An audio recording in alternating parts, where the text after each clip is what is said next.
All right, here we are.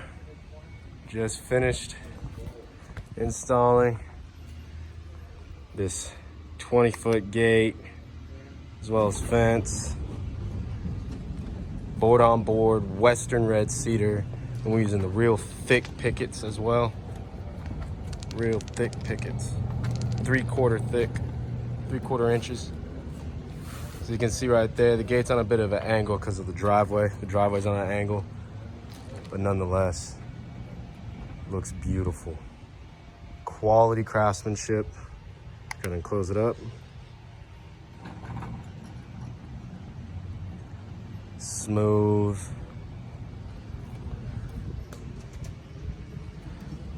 Got a nice double trim right there. Cap, double trim, board on board. Beautiful fence.